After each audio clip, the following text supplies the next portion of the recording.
Abbiamo in collegamento, ritorna ai nostri microfoni, il professor Alberto Zago, docente storico, anche nei social pubblica veramente cose importanti e tanti video, e allora salutiamo sempre con immenso piacere Alberto Zago. Pronto Alberto? Buon pomeriggio Marisa, grazie per l'invito. Ecco qua. Buon pomeriggio professore. Allora abbiamo un bel tema che ci è appunto da affrontare. Dicevamo, abbiamo già fatto cenno allo stato da mare, insomma è stato un bellissimo intervento, e oggi andiamo con la guerra di Creta, anche questa Creta Candia, un argomento abbastanza complesso. Allora Alberto, partiamo da questo evento, da questo fatto. Assolutamente sì, la guerra di Candia, intanto la ringrazio perché è un'ottima occasione per parlarne, perché la guerra di Candia è stata una delle guerre più tremende, più rinomate e discusse del Seicento, che riguarda non solo la storia locale dei Veneti, della Serenissima, ma la storia europea, internazionale addirittura, perché fu una guerra che durò 24 anni, dal 1645 al 1669, per dare le coordinate. Una guerra lunghissima in cui si opposero l'impero ottomano da un lato e la Serenissima dall'altro per il controllo di Candia. Candia è Creta, i veneziani la chiamavano Candia, ma con la Serenissima si schierarono anche poi una serie di potenze strada facendo, e un po' tutti ne parlavano perché tutti i letterati, ma anche tutte le persone normali erano curiosi di sapere le ultime novità che provenivano da Candia. Era un po' un argomento che era sulla bocca di tutti. È un secolo tremendo, quello del 1600, perché comincia con la guerra dei 30 anni, che fu una delle guerre più devastanti che ha dilaniato l'Europa. Poi un secolo che ha conosciuto la peste, quella del Manzoni, del 1630-31, e poi che ha proseguito tra le altre cose anche con questa guerra interminabile, la guerra di Candia. Ecco, una curiosità per introdurre il nostro argomento fu che già i contemporanei, gli osservatori, tendevano a equiparare questa guerra alla guerra di Troia. Che c'erano sì, è un po' strano, però effettivamente già al tempo si notavano due elementi che accomunavano, insomma, pur nella lunghissima distanza temporale, queste due guerre. Innanzitutto il casus belli, perché come nel caso della guerra di Troia c'era una donna come casus belli, un pretesto se vogliamo, no? Però era il ratto di Elena, così nella guerra di Candia, ci arrivo tra un attimo, ci saranno una trentina di donne dell'harem del sultano Ibrahim I che avranno giocato un ruolo particolare. E poi questa durata infinita, diciamo, no? 10 anni la guerra di Troia e 24 la guerra di Candia. Allora cosa succede? Entriamo un pochino in medias res. E tra Venezia e l'impero ottomano nel corso del Seicento, all'inizio del Seicento, tutto sommato correva anche buon sangue, diciamo che era un periodo di pace. C'era stata da poco la battaglia di Lepanto, l'impero ottomano era stato sconfitto sul campo, aveva perso una battaglia ma rimaneva un impero fortissimo, e questa pace siglata dopo la battaglia di Lepanto durava nei decenni, e con qualche difficoltà però, perché formalmente Venezia e la Sublime Porta, che è un altro modo per dire il governo ottomano, erano in pace, però c'erano queste flotte barbaresche che continuavano a punzecchiarsi. Era la cosiddetta lotta da corsa. C'erano i corsari che, ricevendo una patente dai diversi stati, in questo caso dall'impero ottomano, oppure per esempio i cavalieri di Malta, quando trovavano delle navi o dei vascelli nemiche, tendevano ad aggredirle, a razziarle, a fare dei prigionieri. Per cui era una pace, quella tra Venezia e l'impero ottomano, però sempre sul punto di collassare in uno stato di guerra. E infatti cosa succede? Che il casus belli è proprio legato a un episodio di questa guerra da corsa, e in questo caso da parte dei cavalieri di Malta. I cavalieri di Malta si erano già stanziati appunto a Malta da diversi decenni, insomma nel corso del 1500, e avevano diverse galere con cui attraversavano il Mediterraneo e con le quali cercavano di colpire le navi ottomane per liberare gli schiavi, perché spesso e volentieri a remare sia da una parte sia dall'altra c'erano gli schiavi i prigionieri di guerra della parte opposta, sia per razziare i beni. Insomma, correva l'anno 1644, quindi proprio un anno prima rispetto allo scoppio della guerra di Candia, e cosa succede? Che 6 galere dell'Ordine di Malta, quindi dei cavalieri, intercettano un convoglio ottomano che si stava dirigendo verso Alessandria, quindi era uscito dagli stretti dei Dardanelli, stava attraversando il Mediterraneo. Questo era un convoglio tutto sommato pacifico, non era era armato ma non aveva scopi militari, perché doveva portare una serie di persone di primo rango ad Alessandria e da lì queste persone avrebbero poi intrapreso il pellegrinaggio verso la Mecca.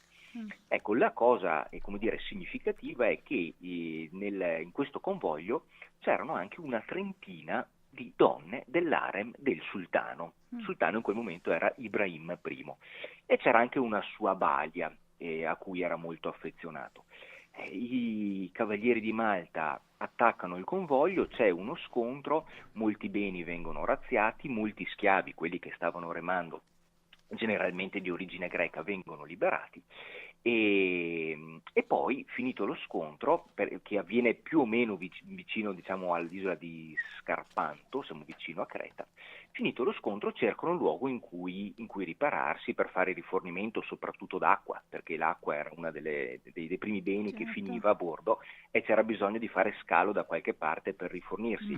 Ovviamente gli scali dovevano essere effettuati nei luoghi amici. E quindi, essendo avvenuto questo scontro vicino a Creta, pensano bene i cavalieri di Malta di attraccare a Creta, che in quel momento era veneziana. E i veneziani non erano affatto contenti, perché sapevano benissimo che, dando rifugio ai cavalieri ospitalieri che avevano appena attaccato queste navi ottomane, avrebbero offerto il pretesto al sultano per dichiarare Venezia complice e quindi anche eventualmente oggetto di un attacco militare. E i veneziani facevano sempre di tutto per evitare in qualsiasi modo di indispettire oltremodo il sultano, perché è chiaro che sarebbe stata una guerra di Davide contro Golia. Ci sono state 7 guerre tra Venezia e l'impero ottomano, e tutte queste, tranne un caso, Venezia fu oggetto di un attacco, cioè a dichiarare guerra fu l'impero ottomano. E insomma, Venezia faceva di tutto per evitare lo scontro. Quando i cavalieri ospitalieri attraccano a Candia, rimangono pochi giorni, ma vengono immediatamente cacciati dalle autorità locali, che non volevano appunto mostrarsi colluse con quell'attacco. Se ne vanno e faranno attracco poi ad altre 2 isole, tutte veneziane, perché del resto quella era una zona, tra l'Egeo e l'Adriatico, dove Venezia aveva molti possedimenti. E poi alla fine se ne ritornano a Malta. Le autorità veneziane protestano presso il Papa, protestano presso i cavalieri di Malta, notificano subito alla Sublime Porta, cioè il governo ottomano, che loro non c'entravano nulla con quell'attacco, però l'occasione anche per gli ottomani era troppo ghiotta, perché era da anni che gli ottomani puntavano a Candia e aspettavano il momento buono per potersene impossessare. Avevano già preso Cipro qualche anno prima, dopo nel 1570, siamo nei dintorni della battaglia di Lepanto, e l'ultima grande isola che rimaneva nelle mani dei veneziani era proprio Candia, ed era un'isola tra l'altro molto importante, perché era una base d'appoggio fondamentale che fungeva da raccordo tra l'Adriatico e il Mediterraneo orientale. E poi c'è da dire che ogni buon sultano, in questo caso ripeto è Ibrahim I, ogni buon sultano sapeva che doveva fare quello che avevano fatto tutti i suoi predecessori, e ogni sultano ottomano aggiungeva un pezzettino di territori al proprio impero, per cui chi un'isola, chi nei Balcani, chi magari ad est contro i persiani, ma tutti facevano il loro buon compito da sultani. Ecco, Ibrahim I ha l'occasione d'oro per dichiarare guerra a Venezia e di fatto lo fa senza dichiarare guerra, nel senso che nel 1645 parte una flotta enorme, esce dagli stretti una flotta enorme, sono centinaia di legni, con legni intendiamo sia navi da guerra sia navi logistiche di rifornimento, che ufficialmente, questo era il bluff, avrebbe dovuto dirigersi contro l'isola di Malta per andare a punire i cavalieri che erano stati responsabili di questo scontro dell'anno prima. Ecco, in realtà cosa accade? Che al di là di ogni dissimulazione, ad un certo punto lungo la strada invertirono la rotta e puntarono decisamente contro Candia. Si voleva tenere nascosto fino all'ultimo il reale obiettivo, perché naturalmente per giocare sull'effetto sorpresa, ma in quell'estate del 1645 una flotta enorme ottomana, e parliamo di circa 50.000 soldati, giungono a Candia e attraccano a Candia, nell'isola di Candia. Venezia un po' se l'aspettava, Candia era un'isola fortificata, contava su 3 grandi città fortificate, una era la Canea, l'altra era Retimo e l'altra soprattutto era la capitale, che si chiamava proprio Candia, da cui poi il nome di tutta l'isola. Sì. Però le forze in campo erano assolutamente sproporzionate, perché quando arrivano questi 50.000 soldati ottomani, molti di questi giannizzeri, tra l'altro, che erano la punta di diamante dell'esercito ottomano, tremendi, perché loro erano, sappiamo la storia dei giannizzeri, erano arruolati attraverso il sistema del devshirme, significa raccolta, cioè erano bambini cristiani o greci o provenienti dalle zone balcaniche, strappati da piccoli dalle loro famiglie e islamizzati e indotti a vivere in castità, addestrati e votati unicamente alle imprese militari dell'impero ottomano, per cui non avendo famiglia, non avendo figli, non avevano nulla da perdere ed erano tremendi in battaglia, erano soldati assolutamente straordinari, totalmente dediti alla causa, diciamo così. E sbarca questo esercito infinito, 50.000 uomini, presso questa città, la Canea, che si trova nel nord-ovest di Creta. Le autorità veneziane cercano di capire il da farsi, si rendono conto che è assolutamente impossibile fermare lo sbarco dando battaglia direttamente sulle spiagge, perché il rapporto era di 1 a 10, 1 a 15, cioè parliamo di una sproporzione totale a livello numerico.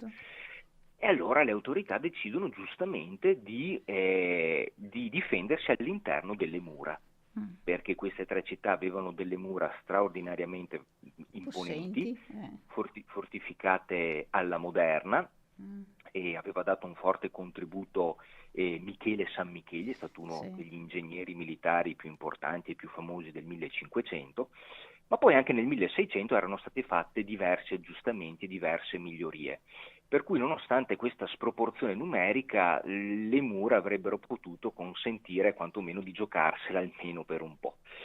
E che cosa accade? Accade che le prime 2 città, tenete conto la Canea, giusto per dare qualche numero, la Canea era difesa da 1.300 uomini, dall'altra parte ce n'erano 50.000, ecco, questa è la proporzione. E insomma ci provano, riescono a resistere addirittura un mesetto, e quindi questo vuol dire che la cinta muraria funzionava e come, però è chiaro che le pietre non si difendono da sole se poi non ci sono gli uomini, per cui la Canea cade e poco dopo cade anche la seconda città fortificata, che era Retimo. In sostanza diventava chiarissimo che i giochi si sarebbero fatti nella capitale, a Candia, che si trova proprio al centro dell'isola di Creta, nella sponda settentrionale. Candia aveva una cinta straordinaria, erano circa 6 chilometri di cinta. La cinta era bastionata, vuol dire che c'erano queste grandi strutture che sporgevano dalla cortina muraria in forme pentagonali, geometricamente studiate per poter incrociare al meglio il fuoco dell'artiglieria. C'era tutto uno studio straordinario dietro le fortificazioni, e ovviamente erano terrapienate, si dice, cioè non c'era solo il muro, ma c'erano anche a volte decine di metri di terra per poter assorbire l'urto della moderna artiglieria, perché naturalmente i turchi portarono con sé tutta l'artiglieria del caso. E comincia questo grande assedio della città di Candia, comincia nel 1648 e si protrarrà per più di 20 anni, perché poi Candia resisterà fino al 1669, quando appunto, come dicevo, terminerà la guerra. Quindi sono 21 anni, motivo per cui è stata considerata un po' come una nuova Troia, no? E l'assedio fu tremendo, perché i turchi naturalmente misero in atto tutte le tecniche possibili a loro conoscenza per poter espugnare la città. E quindi generalmente come funzionava in quei casi? e ci si avvicinava alla città scavando delle trincee, perché c'erano centinaia di cannoni che difendevano Candia, per cui inizialmente i turchi piuttosto baldanzosi provano ad avvicinarsi pensando che fosse una passeggiata, ma già nelle prime settimane il fuoco d'artiglieria difensivo fu tale da fare immediatamente cambiare la strategia d'attacco, per cui si fanno un pochino più prudenti e cominciano a scavare delle trincee, un reticolato infinito di trincee, proprio un dedalo, un labirinto, perché attraverso le trincee, andando avanti diciamo così a zig-zag, ci si poteva avvicinare alla cinta muraria senza essere bersagliati dall'artiglieria difensiva. E dopo, avvicinandosi alle mura, si potevano piazzare i pezzi di artiglieria più vicini alle mura e quindi l'effetto sarebbe stato più devastante, ma soprattutto si poteva cominciare a scavare le cosiddette gallerie di mina, cioè, come dicevano al tempo, a fare le talpe, perché la tecnica era questa: per poter in genere avere ragione di una città bastionata alla moderna, allora o si era in 50.000 contro 1.300, quindi prima o poi sarebbe caduta, però in questo caso Candia aveva in quel momento lì tra le 6 e le 7.000 difensori estremamente muniti, e quindi non si riusciva con la forza bruta ad espugnarla, bisognava scavare. Allora l'idea era quella di scavare queste grandi gallerie, chiamate appunto di mina, per arrivare sotto la cinta bastionata, di creare una grande camera di scoppio, riempirla con tanti barili di polvere da sparo, quindi parliamo anche di centinaia di barili di polvere da sparo, che complessivamente formavano una mina, poi dare fuoco e sperare che la potenza fosse sufficiente per far collassare su se stesso o il bastione o quel tratto di cortina, per aprire una breccia e dare modo poi ai giannizzeri soprattutto di passare alla carica e fare irruzione nella città. Avanzare. Esatto. E di fronte a questa guerra di mine non c'erano molte soluzioni per i difensori se non fare le talpe a loro volta. E quindi dovevano riuscire a intercettare o a capire più o meno da dove proveniva la galleria di mina nemica, e questo lo si poteva fare cercando di capire con degli strumenti da dove provenivano le vibrazioni, perché ovviamente si picchettava, no? Sottoterra, scavare a loro volta una controgalleria e intercettare i nemici e o fare saltare la galleria o ingaggiare uno scontro corpo a corpo, oppure affumicare la galleria con magari delle ginestre intrise di acquavite per far scappare i nemici, però bisognava combattere sottoterra. Allora pensate che in circa un anno, perché i primi scontri durissimi durano un anno, dal 1648 al 49, e ci sono più o meno in media 4.000 persone che combattono sottoterra, che scavano e combattono sottoterra, e 20.000 che combattono invece all'aria aperta, perché mentre si combatte all'aria aperta si combatte anche sottoterra, e i morti cominciano a contarsi a decine di migliaia. Fu uno scontro tremendo che durò un anno, però finito quest'anno tremendo, che fu il primo grande assalto turco, Candia riuscì a resistere e i turchi cominciarono ad essere un pochino meno aggressivi, a cercare altre strategie. Tant'è che cosa succede? Che la stessa Venezia si rende conto che non avrebbe potuto resistere all'infinito. Vero è che i turchi erano di più da un punto di vista numerico, avevano molti cannoni.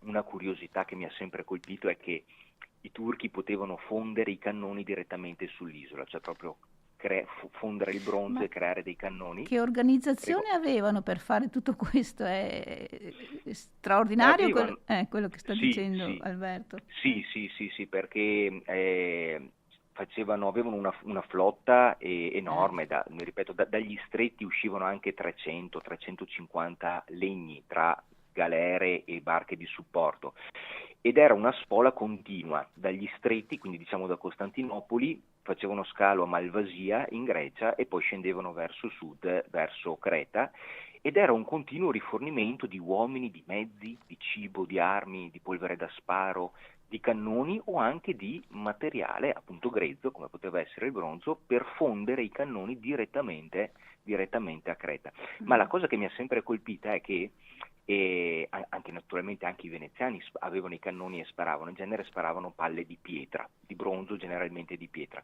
Allora le palle erano preziose, i turchi quando potevano le riciclavano, per cui i veneziani spararono in quel primo anno circa, più o meno dicono gli storici, 30.000 palle, d'accordo, Sì. con i cannoni. I turchi cosa fanno? Prendono la misura del diametro della palla e plasmano nuovi cannoni sulla base di quel calibro lì, in modo tale da avere dei cannoni per poter riciclare le palle che usavano i veneziani per sparare contro i turchi. Ecco, questa è una cosa un po' curiosa forse, ma che fa capire insomma anche il livello dello scontro e anche quanto erano preziose le risorse, perché la polvere da sparo costava, i cannoni costavano, le palle costavano, per cui alla fine, come capita spesso durante un assedio, diventa una guerra di logoramento e riesce a vincere chi ha più risorse anche economiche per poter rifornire o l'esercito difensivo o l'esercito offensivo.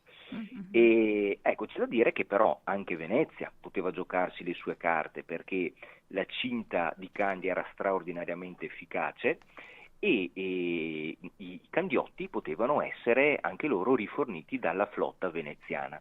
Anzi, c'è da dire che nel corso del 1600 ormai non c'era più dubbio. Da un punto di vista quantitativo i turchi potevano mettere in acqua una serie infinita di navi, ma da un punto di vista qualitativo la flotta veneziana era nettamente superiore in termini di struttura della nave, in termini di qualità dell'artiglieria portata a bordo, in termini di capacità degli artiglieri. Gli artiglieri veneziani, qualche osservatore esterno li considerava i migliori del mondo, non so se fossero i migliori del mondo, ma sicuramente però erano abilissimi perché avevano una mira straordinaria. Certo, Sarà banale da dirlo, però quando si sparano dei colpi un conto è avere una buona mira, un conto naturalmente è non avere una buona mira. E gli artiglieri veneziani erano estremamente capaci, tanto è vero che nel corso del 1600, quando la flotta ottomana poteva, non ingaggiava battaglia con i veneziani perché sapeva che avrebbe avuto la peggio. Viceversa, i veneziani, giustamente dal loro punto di vista, puntano tutto sulla flotta e quindi cercano di rifornire Candia di tutto punto perché potesse resistere il più possibile, sapendo però che non avrebbe potuto resistere all'infinito, perché più si andava avanti col tempo, più possibilità avevano gli ottomani di vincerla quella guerra, semplicemente perché avevano più risorse. E quindi era una gara a chi avrebbe resistito di più a un certo punto. Per cui qualcuno in Senato a Venezia ebbe un'idea, tutto sommato brillante, forse era l'idea giusta, e cioè quella di fare leva sulla flotta veneziana, dove i veneziani avevano un netto vantaggio, per impedire i rifornimenti ottomani a Candia. E quindi cercare di risolvere il problema, diciamo così, alla radice, impedire alla flotta ottomana di giungere a Candia. E c'era un solo luogo dove la flotta ottomana poteva essere intercettata ed eventualmente distrutta, un collo di bottiglia naturale, diciamo, che sono proprio gli stretti dei Dardanelli, perché sappiamo che Istanbul si trova sullo stretto del Bo, e poi si attraversa il Mar di Marmara, che è piccolino, si entra negli stretti dei Dardanelli, l'Esponto degli antichi, dove una volta sorgeva Troia, e usciti dagli stretti dei Dardanelli si è finalmente nel Mare Egeo e dopo da lì si può andare nel Mediterraneo dove si vuole. Allora l'idea a Venezia, ed era un'idea, come dire, militarmente buona, strategicamente buona, sì, era quella di mandare la flotta allo sbocco dei Dardanelli, quindi diciamo proprio tra l'Egeo e i Dardanelli, per impedire alla flotta ottomana di uscire. Naturalmente era una mossa azzardata perché significava andare a fare la guerra in casa degli ottomani, perché i Dardanelli è chiaramente, come dire, è casa degli ottomani, no?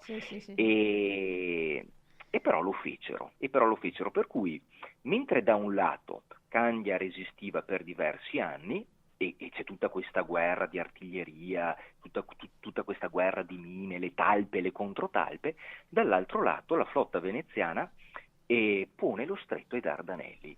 E questo fu un atto di grandissimo coraggio, perché fu, diciamo, il secondo tempo, se vogliamo dire così, della battaglia di Lepanto. perché ancora una volta la flotta veneziana si trovava contro la flotta ottomana pienamente dispiegata, salvo però ecco che nel frattempo a livello tecnologico i veneziani avevano fatto dei passi avanti, per cui erano più forti i veneziani in mare del 1600 che non quelli della battaglia di Lepanto. Tanto è vero che ebbero il coraggio di porre del blocco agli stretti. Ecco, ci furono una serie di battaglie, una di queste straordinaria, viene sempre ricordata, furono 4 le battaglie dei Dardanelli. Quella più straordinaria fu la terza, che si consumò nel 1656, quindi era già da 8 anni che Candia era sotto assedio. E quella fu una battaglia che in qualche modo, ripeto, ricorda quella di Lepanto. C'erano una 60 navi da guerra veneziane da un lato, tra le galeazze e i vascelli, c'erano diverse tipologie, e ce n'erano circa un centinaio ottomane dall'altro. E si combatte proprio dentro lo stretto dei Dardanelli, in un luogo dove piuttosto stretto, dove tra la sponda asiatica e quella europea corrono meno di 2 chilometri, per cui tutto si giocava lì. E lo scontro è violentissimo. La flotta veneziana fa leva sulle sue maggiori capacità, soprattutto in termini di artiglieria, e dopo diverse ore di scontro la flotta ottomana è distrutta. Vengono liberati migliaia di prigionieri di guerra, cristiani messi ai remi, muoiono una cosa come 8.000 turchi, quindi parliamo di cifre enormi, Certo. e sono pochissime le navi che riescono a salvarsi. Qualcuna riesce a scappare fuori dallo stretto dei Dardanelli, però non va da nessuna parte, e qualcuna riesce a tornare indietro e quindi a rimboccare il Mar di Marmara, ma la vittoria è totale. E a quel punto lì, a Costantinopoli, a Istanbul, che si trovava a più o meno 200 chilometri di distanza, ma non c'era più nessun ostacolo tra la flotta veneziana vincitrice e Costantinopoli, e a Costantinopoli scoppia il panico, perché si pensava che i veneziani sarebbero giunti fino al Bosforo e avrebbero, probabilmente non sarebbero sbarcati, ma avrebbero bombardato la città. Tanto è vero che il sultano nel frattempo era cambiato, non era più Ibrahim I, ma era Maometto IV, lo stesso che qualche decennio più tardi tenterà l'assedio di Vienna, ma questa insomma è un'altra storia. 1683. Maometto IV scappa, è clamoroso. Il sultano abbandona Istanbul e attraversa il Bosforo, va dall'altra parte nella sponda asiatica, e nella speranza di salvarsi se fossero giunti i veneziani. In realtà, l'impresa era a portata di mano, perché avrebbero veramente potuto farlo, e se avessero bombardato Costantinopoli, con ogni probabilità poi ci sarebbe anche firmata la pace da una posizione di forza, per cui i turchi avrebbero rinunciato a quel punto lì alla conquista di Candia, avrebbero levato l'assedio.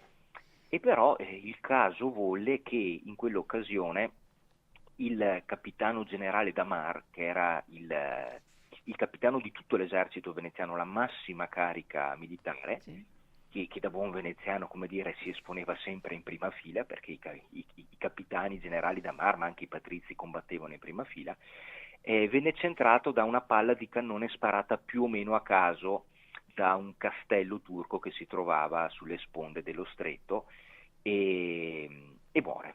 Era Lorenzo Marcello, lui e altri 4 personaggi della sua galera muore, e un altro suo vice, che era Lazzaro Mocenigo, rimane accecato, perché anche lui si era esposto in prima fila, e privi delle loro guide militari e politiche, i sottoposti veneziani, che a quel punto assumevano il controllo della flotta, si domandano sul da farsi, che convocano una riunione, non se la sentono di proseguire fino a Costantinopoli, perché sarebbe stato, si vede, un azzardo superiore alle loro forze, non se la sono sentita. Certo. Troppo rischioso.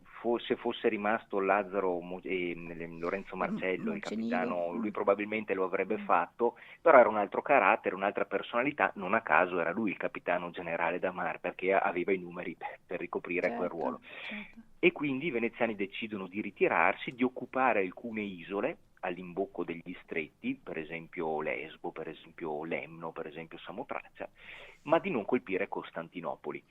E quella fu la grande occasione persa fondamentalmente dai veneziani, perché a quel punto i turchi si rendono conto del pericolo corso e cominciano a innalzare in fretta e in furia dei forti difensivi sulle sponde dei Dardanelli, in modo tale da aumentare il fuoco proveniente dalle sponde, per cui se una successiva flotta veneziana avesse voluto imboccare i Dardanelli avrebbe dovuto affrontare non solo le navi nemiche ma anche il fuoco proveniente dalle sponde. E quindi di fatto la strategia fallì.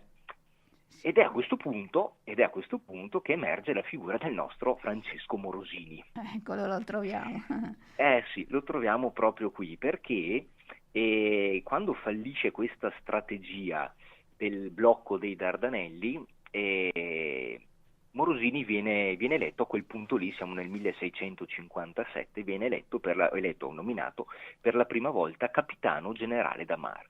E quindi fu una carriera brillante, la sua tutta militare, che lo portò ad occupare il massimo rango militare possibile, capitano generale da mare. E in tutto ricoprirà quella carica 4 volte, un caso quasi più unico che raro, prima di diventare doge, insomma parliamo di un personaggio dalle straordinarie capacità. Ecco, però la strategia del Morosini era diversa. Lui si rendeva conto che il blocco dei Dardanelli ormai sarebbe stato inefficace, anche perché, e non aveva tutti i torti, è vero che la flotta veneziana era qualitativamente superiore, però erano così tante le navi e le galere che gli ottomani potevano mettere in acqua che, per quante potessero intercettarne i veneziani, ce n'erano sempre molte che potevano sfuggire. E per cui in un modo o nell'altro gli aiuti a Candia sarebbero arrivati ugualmente. E allora lui decide di cambiare strategia e di attuare una cosiddetta guerra anfibia, cioè l'idea era non quella di affrontare de visu la flotta ottomana ai Dardanelli, ma di logorare tutto l'apparato logistico ottomano funzionale all'assedio di Candia. E quindi utilizzare le galere, quelle sottili, quelle più agili, che con propulsione a remi generalmente, per colpire i porti e le basi degli ottomani, quindi i porti dove veniva stoccato il cibo, dove venivano stoccate le munizioni, i porti dove le navi facevano rifornimento. Cioè, se non si riusciva a bloccare la flotta, esatto, si sarebbe dovuto, come dire, ostacolare e tutto il percorso che la flotta avrebbe dovuto intraprendere per giungere con i rifornimenti fino a Candia. Ed effettivamente questa fu una strategia che creò seri problemi agli ottomani, perché venne colpita l'isola di Egina, siamo in Grecia, dove c'erano rifornimenti e stoccaggi di polvere da sparo. Venne colpita un'altra località, sempre in Grecia, Valo, dove c'era il cibo. E questo mise in difficoltà ancora una volta gli ottomani, però il discorso è sempre quello: per quanto i veneziani riuscissero a colpire e a ostacolare il commercio e la navigazione, erano così tante le navi ottomane che in un modo o nell'altro aiuti ne arrivavano sempre, per cui anche questa strategia alla fine dei conti fallì, perché rifornimenti a Candia ne arrivavano sempre. E arriviamo alla svolta, e se correva l'anno 1667, ormai erano 19 anni che Candia era sotto assedio, i morti non si contavano più, addirittura a Candia non c'era nemmeno più il terreno per seppellire morti, cioè divenne un problema addirittura quello, per capirci, cioè la situazione era disperata. Arrivano anche però finalmente degli aiuti, diciamo, internazionali, perché nel frattempo la Francia sigla la pace dei Pirenei con la Spagna, per cui arrivano degli aiuti francesi, arrivano degli aiuti dal Ducato di Savoia, Ducato di Toscana, mi pare, no? Mi scusi? E anche il Ducato di Toscana, mi pare, no? Che aiutavano anche loro. Esatto. Arrivano anche loro con qualche galera. Esatto, anche loro attuavano erano i cavalieri di Santo Stefano, si chiamavano, anche loro attuavano la guerra da corsa, avevano delle galere, le mettono a disposizione. Naturalmente, ecco, c'è da dire che combatterono e contarono anche moltissime vittime, nel senso che combatterono davvero e non per finta anche i cavalieri di Malta, Sì, quelli sì. da cui partì, no? Da cui Tutto tutto il partì, problema, sì, sì, e da sì. cui tutto partì. Esatto. C'è da dire che dopo, insomma, non fecero i sornioni, anzi combatterono e contarono moltissime Sì, vittime sì, anche sì, loro. sì, sì. Insomma, arrivano i rinforzi e si cerca di resistere, però a quel punto lì, in quel 1667, il sultano, che era sempre Maometto IV, incarica il suo gran visir, che fu uno dei gran visir più abili e più capaci dell'intera storia dell'impero ottomano, era di origine albanese tra l'altro, perché anche lui venne reclutato con quel sistema del deveshirme, per cui alcuni bambini, in questo caso albanesi, venivano sottratti alle famiglie e poi educati a Costantinopoli, e il Gran Visir, che era una delle figure più capaci, venne incaricato dal sultano di guidare direttamente l'esercito sul campo e quindi di non impartire gli ordini a distanza, ma di recarsi direttamente a Candia e di organizzare lui la fase finale dell'offensiva.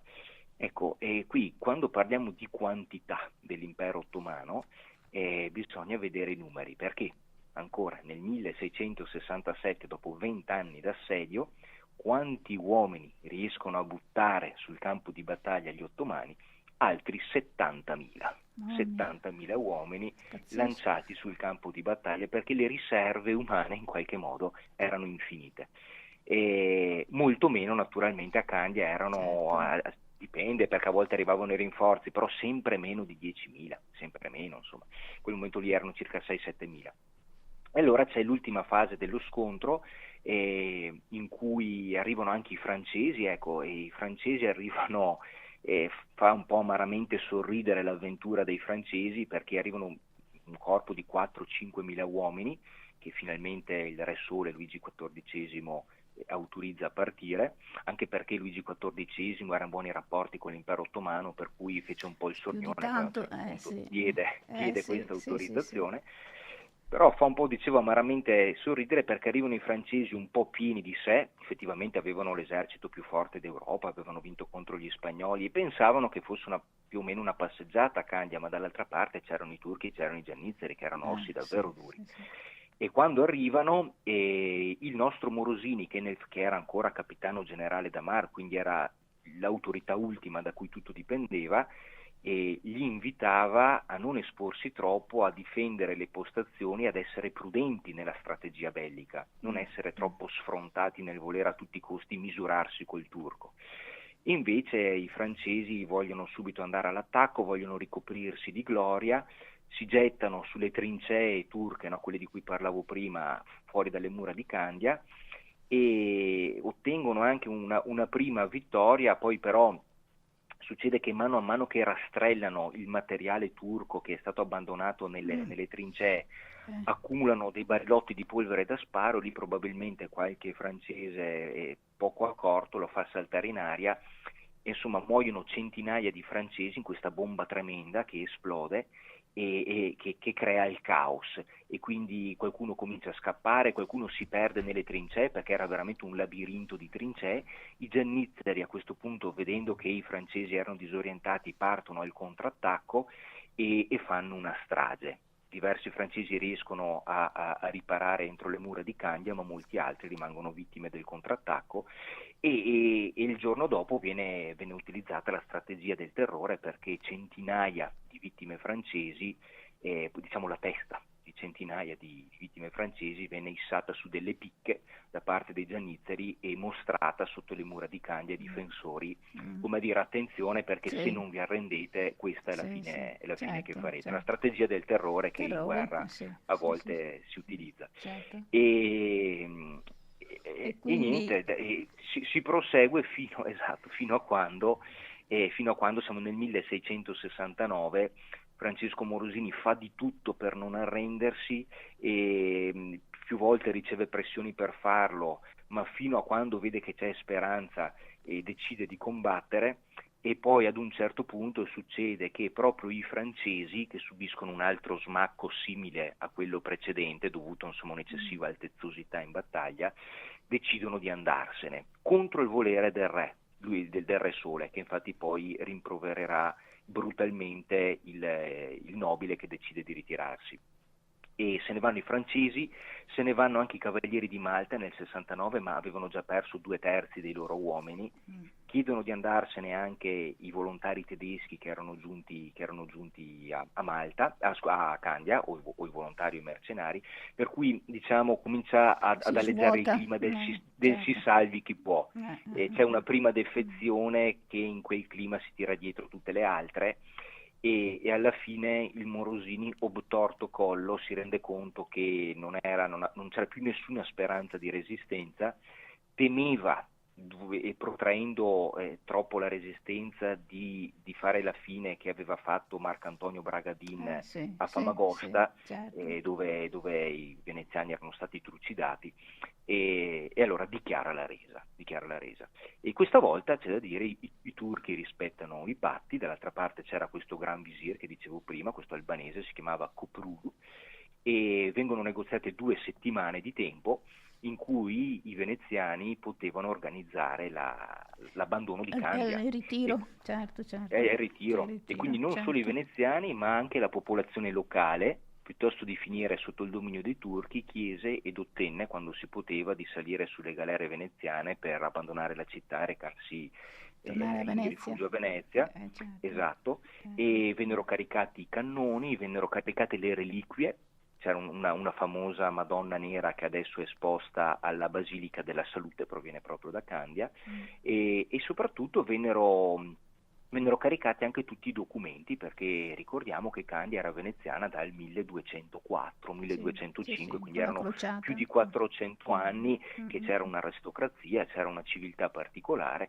Tutti i documenti vengono caricati, i turchi rispettano i patti, i veneziani se ne vanno, i candioti che possono se ne vanno, e Candia diventa definitivamente ottomana. Zona ottomana, ecco, è finita insomma questa avventura straordinaria, veramente. Quanti morti, quanto difficile, 20 anni sono tanti, quindi veramente è riportato. Guardi, i morti, il numero totale dei morti non l'ho detto perché davo quello provvisorio, ma il numero totale è complessivamente 115.000 ottomani morti, complessivamente parlo nell'arco di quei 24 anni, e 30.000 veneziani. Tanti. Ecco, per dire. Tantissimi. E per dire la dedizione del patriziato dei 10 capitani da mar che si succedettero durante la guerra di Candia, ne morirono 5, perché era sempre gente, ripeto, che combatteva in prima fila. E morirono, sugli spalti di Candia morirono quasi 300 patrizi, vuol dire circa un quinto del maggior consiglio. Per Venezia fu una batosta durissima, perché Venezia viveva del patriziato, era la classe dirigente. Perdere un quinto dei patrizi naturalmente fu una cosa molto difficile un indebolimento da superare. politico e anche economico, perché erano insomma le persone più facoltose, le famiglie più importanti. Esatto. Allora, Alberto, abbiamo poco tempo, penso che abbiamo finito, no? Volevo fare un cenno al libro d'oro. Ecco, mi dica lei se ce la facciamo, certo. Abbiamo 5-6 minuti, libro d'oro. Sì, ce la facciamo, perché cosa succede? Che questa guerra di Candia durò 24 anni, oltre ad essere stato un costo in termini di vite enorme, come abbiamo appena detto, fu naturalmente anche un costo economico, perché anche qui abbiamo dei numeri che ci danno gli storici. Complessivamente Venezia spende 125 milioni di ducati. 125.000, un ducato d'oro era 3,5 grammi. Cioè, per farci capire, sarebbero 30 anni di entrate di Venezia completamente dissolte al vento, quindi un costo economico straordinario. Come finanziarla quella guerra? In parte con le risorse disponibili, ma non erano sufficienti, per cui, per esempio, cito solo 2 cose, una è curiosa: Venezia mette in vendita le botteghe delle procuratie di San Marco. E le procuratie di San Marco sono quei loggiati che troviamo in piazza San Marco, dove ancora oggi ci sono dei negozi, delle attività commerciali. Vennero messe in vendita qualcuna a 20.000 ducati, qualcuna a 80.000 ducati, proprio per fare cassa per finanziare la guerra di Candia. Ecco, uno di coloro che ne approfittò fu quel Floriano Francesconi, che poi sarà il capostipite del caffè Florian, che ancora caffè. oggi, Sì. esatto, che ancora oggi troviamo in piazza San Marco. Ma la cosa, come dire, ancora più significativa è che Venezia mise in vendita le cariche aristocratiche, e cioè riaprì il libro d'oro e quindi offrì la carica patriziale aristocratica a tutti coloro che avrebbero potuto sborsare 100.000 ducati d'oro. 100.000 ducati d'oro. Ed era da secoli che non avveniva la riapertura del libro d'oro. Era successa una cosa simile con la guerra di Chioggia, però siamo nel 1380-81. Ecco, anche là c'era bisogno di fare cassa e questo era uno dei sistemi. Per cui ci furono diverse famiglie che naturalmente benestanti, in genere erano famiglie che provenivano dalla mercatura, per cui erano commercianti. C'era anche qualche nobile veneto dell'entroterra che sborsarono questi 100.000 ducati per ottenere il titolo di patrizio. E furono circa 120 le nuove casate che entrarono nel Maggior Consiglio e diedero nuova linfa a un patriziato che ormai cominciava ad essere sempre più compresso, sia in termini di numerici sia in termini di potenza economica. Per cui, ecco, per dire, qualche grande famiglia che diede il suo contributo e che poté accedere a questo punto al Maggior Consiglio, cioè diventare aristocratica, per esempio abbiamo il Rezzonico. E ricordiamo la Ca Rezzonico sul Canal Grande, che è uno dei palazzi più belli.